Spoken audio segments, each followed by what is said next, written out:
high school football here, unless, Bob, you're good?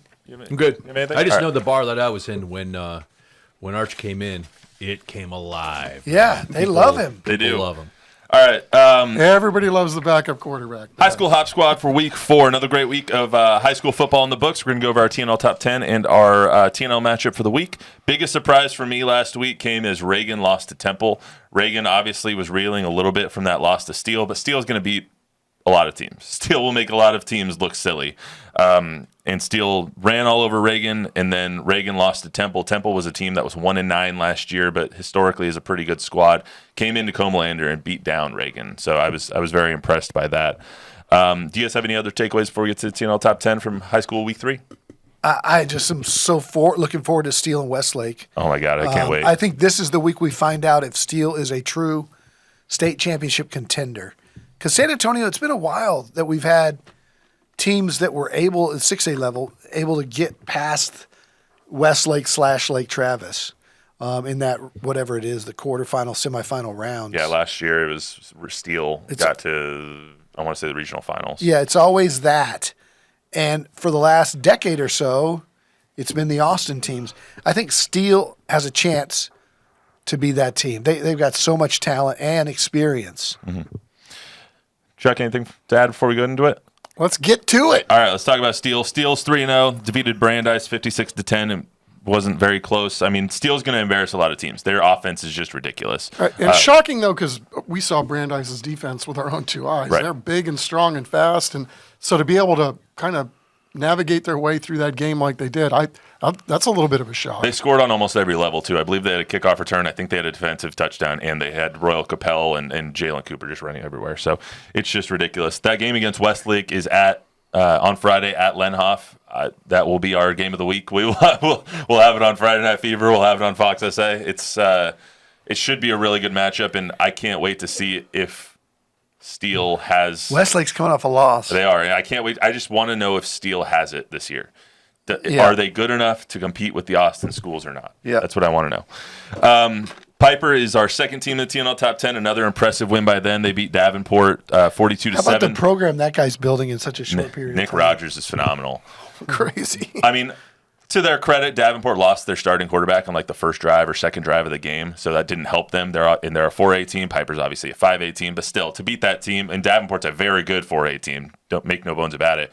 42-7 is just they're ridiculous. They have Piper. our offensive player of the year last year in Jake South. They probably will this year too. And they replaced him with a kid who transfers in and is probably going to be the best player in the maybe better than Jake South. Yeah, maybe better than Jake South. Him and Chad Warner is probably the 2 best quarterbacks. Caden Keith. Keith, yeah. Keeth. Yeah. Him and Chad Warner are probably the 2 best quarterbacks in our area, and it's probably not even that close. They play Wagner this week, 7 p.m. Thursday at Rutledge. Alamo Heights, who we will talk a little bit more about here in a second. They are on TNL this week. They defeated Canyon 55-27. Michael Terry passed for a touchdown, rushed for 2 touchdowns, caught a touchdown, and the Mules win. They also have the running back DK Garza, who's phenomenal. He ran all over Canyon as well. So they play on TNL this week versus Clemens, 7 p.m. over at Orem Stadium. I don't think I've been a part of a broadcast there yet. None of us have. Oh, we haven't done one there yet? Never. Interesting. That'll be fun. Their press box is really nice. So, not that I'll get to see it. I'll be on the sidelines. Southwest is number 4. They defeated Laredo Nixon 34-14. They head back to Laredo this week, playing Laredo Martin at 7:30 in their district opener. Brennan defeated Sotomayor on TNL last week. What were you guys impressed by Brennan? I personally, Mekhi Thompson and the speed that team has really kind of took me aback. Yeah, and the defense gave up a total of 9 yards of offense. It was negative at the half. Grand total, Sotomayor had 9 total yards of offense. The defense was pretty impressive too. Yeah, top to bottom. I mean, the kick return kid that plays defense. I mean, I think that guy's next level. Tristan Escobar. Yeah. Yeah, they were very impressive against Soto. Or Gavin Escobar. Not Gavin. That's right. Not Gavin. Rest in peace. R.I.P. Yes. They play Harlan this week on Thursday, 7 p.m. at Ferris. Was that a game that you guys were considering for TNL? Because I know we had them last year on TNL, a Harlan-Brennan game. We wanted Piper Wagner. Well, this week we had we had Westlake Steel. Oh, did we really? Steel moved it to Thursday for TNL, and then Westlake backed out. Damn it. Sons of Freaks. blazing. I need to get a beep over here. Anyway, so yeah, Brennan and Harlan were actually on TNL last year. That's when Harlan upset Brennan in the second half. One of the first times Harlan has beat Brennan, so they're going to try and have a twofer this year and try and do it again. Smithson Valley was just all over the Madison Mavericks. Sorry for your alma mater there, Chuck. 65-0. Smithson Valley beat Madison. The Rangers open up district play this week against Bernie Champion. Madison didn't score, and you're beating up on Chuck's Madison Mavericks. But we have got to get some highlights of Jordan Clay. They've got a receiver over there that is everybody wants him. 4-star. Alabama wants him. Georgia wants him. Texas wants him. He's a stud. They need to get him the ball. Yeah. Smithson Valley opening up against Bernie Champion this week. Bernie Champion's also 3-0. We'll get to them in a second here in the TNL Top 10. And then they play Piper the following week, and that's going to be a hell of a matchup. I can't wait for that Piper-Smithson Valley matchup next week. That's 7 p.m. at Ranger Stadium. Harlan coming off the bye week. They're playing Brennan. Just went over that. They're playing on Thursday. Bernie Champion playing Smithson Valley this week. They're coming off a win over Laredo Alexander. John Jay, once again, 3-0. Yeah, Moving down to that 5A rank, too, was probably really, really helpful for them. They beat South San this past week, 33-13.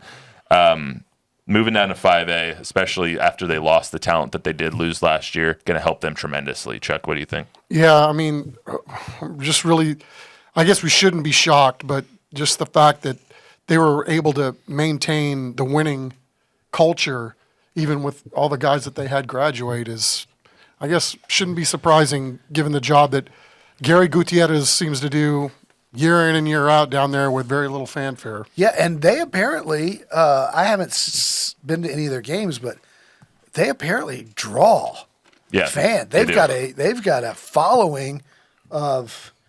I mean, people love John Jay football. Speaking of John Jay football, Jacob Zeno had a really good game against Arkansas this past week, so good for him. And then lastly was Brandeis. They're still on the TNL Top 10. They're one of our top 10 teams because Steele's going to make a lot of people look silly. So did Josh Reynolds, by the way, have a nice game for your Broncos. He did, you're right. Not everyone else had a good game for the Broncos, but True that. Especially Bo Nix. What kind of game did Scott Ankrum have? Blast from the past, eh? All right, TNL matchup of the week is Clemens at Alamo Heights. So we weren't able to talk to Coach Hill this week from over at Clemens, the new head coach over at Clemens. We were able to talk to Coach Riddiman. Heights keeps rolling, though. They're 3-0 this year. They've had a really, really, really bad injury luck. They've lost their quarterback for some of the season. They've lost their center for some of the season, linebacker, corner. They're just riddled with injuries, and you'll hear it from Coach Riddiman here in a second. But, Chuck, when you look at the Alamo Heights matchup, what are you excited to see besides anyone named Michael Terry? You got a tight end that's 6'7" and was also paying a visit to the University of Texas along with Michael Terry this weekend. So they've got legit dudes. And yes, they are banged up, but Clemens is too. I mean, they lost their bell cow running back who had already gotten a commitment to Army, and I don't know how long he's going to be out, but they don't have him right now. So Coach Hill and his staff, they're kind of reconfiguring how they wanted to go about the season because their best player is not available. So they've got long game in mind too, and I know Alamo Heights does as well. But I guess going into this game, it's surprising that Alamo Heights has had this much success considering they're down 5 or 6 guys right now and 5 or 6 starters to still be able to have the success. And it's not like they're playing an easy schedule either. I mean, they're lining up against some 6As and, not only holding their own, they're administering a lot of pain and punishment. And so for Clemens, they're looking for this non-district schedule as part of a way to how do we go forward? I think they got a good plan in place that's going to serve them well once they get to league play. But make no mistake about it, man. They got some dudes on the outside, and we're going to see a lot of talent on that football field on both sides come Thursday. Is the 6'7" tight end at Alamo Heights the kid that's hurt? Is he the tight end that's hurt? He's available. So He's available. Yeah. Let's hear from Coach Riddiman real quick. Well, Coach, let's first start off. How's the season been going from your perspective? I mean, it doesn't You're 3-0, and none of these games have been close. Yet you're missing a lot of key pieces, especially on the offensive side. It was like, what's going on out here at Alamo Heights? Yeah, I think it speaks volumes for our guys. Our players show up every week. We put the next guy in. That's the mentality that we always talk about. We've actually got to practice that this year. We've gotten better through the first 3 games. We had 2 great scrimmages, first of all, against a couple of 6A teams that really helped us get started. Kind of set the bar where we were and found out what we could and couldn't do very well. And then for the first 3 games, we've improved each week. And that's what's, as the coach, that's all you can ask for through the non-district schedule is try to find a way to get a little bit better in all 3 phases of the game. And that's what they've committed to doing, and they've done a great job. So we've actually played our best game so far this year, a Friday night, against a really good Canyon football team. And now here we go again. And we got to be better in all 3 phases again this Thursday night. To have a chance not only to be successful in that game, but to get us where we're trying to go as we start district next week. Okay, is this going to be one of the tougher moments for you from a head coaching standpoint when these guys are ready to come back? Your guys that you had as penciled in kind of as their starters, when they get ready to come back, how do you make the decision with your backups playing so well? How do you make that decision when that time comes? Well, I think it'll all play out as soon as these guys come back and start running around at practice and executing it, hopefully at a high level or a higher level, that it becomes just obvious to everybody that these are the best 11 guys to put on the field. They have great chemistry. They play as one. All the things you talk about and look for. That's what's exciting about this team right now is that we're having a certain level of success, but we feel like we have the potential to be a lot better. And what's keeping Coach up right now when you watch film of a Clemens team, which their record doesn't look real good, but they're still a very solid team? Because we've been playing Clemens since I've been in San Antonio, and we know what they have over there. They've got some really nice athletes over there. They're going to be well coached. They're going to play hard. I think their chemistry may not have been as good in a game or 2 earlier this year, but those are all fixable. And I hope they wait another week to get it all fixed. But no, they're gonna bring a lot of good athletes over here Thursday night. And like I said, I know Coach Hill's going to do a good job with them. It's going to be a great test for us as our last non-district game to see if we really are better in all 3 phases, because we're going to need to be going into district. Last thing I want to talk about before we get out of here, guys. Give me a minute each on Michael Terry and just the phenomenal athlete that he is. Well, we saw him as a freshman at Alamo Heights, and Chuck and I said that day on TNL, okay, that's all we need to see. He's 14. He's gotten bigger and better since then. He's a 5-star, I think. Is he a 5-star or is he a 4-star? Anyway, everybody in the country wants him. And I think he's going to Texas. He's visited there 5 times, Nebraska 3 times, Oregon twice. Oregon and Texas, I thought, were the front runners, but everybody seems to think it's just a matter of time, and it could be sooner than later that he commits to UT. We can just hope that he doesn't on Thursday. That'd be great. I don't think that's going to happen, but I will say this about the Texas connection. Apparently, there were 2 schools that offered Michael Terry III college scholarships before he even set foot on a high school gridiron. Yeah, so 8th grader. As an 8th grader.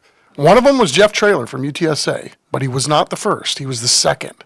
The first man to offer him was Tashard Choice and Georgia Tech. Tashard Choice, for those of you who don't remember, former Cowboy running back, great guy, great personality. Boomer. Guess where Tashard Choice's running back's coach now? Texas. So Just a little nugget. see. Just a little nugget from Right. Chuck. So, I don't know. I mean, obviously, anybody would be grateful to have not only Michael Terry, the player, but Michael Terry, the student athlete, Michael Terry, the son. I mean, what Ron Ritterman says about Michael Terry and his family, it just warms your heart that there are decent people in the world going through something like this, managing it, and not being disruptive while they're doing it. I mean, it says a lot about, Michael Terry's gifts more than just athleticism, but obviously he's getting some good coaching at home. Good too. family, yeah. I can't add anything to that. That's all we got for you guys today on the Sneakers Cleats podcast on this Tuesday edition. We'll be back on Monday next week. We'll be back on Thursday to talk more about the Cowboys, more about UTSA, and probably some other stuff that happens this week. That's all we got for you today. Remember to download, rate, review, subscribe, give us a 5-star rating, tell a friend, tell an enemy. We'll see you back on here on Thursday.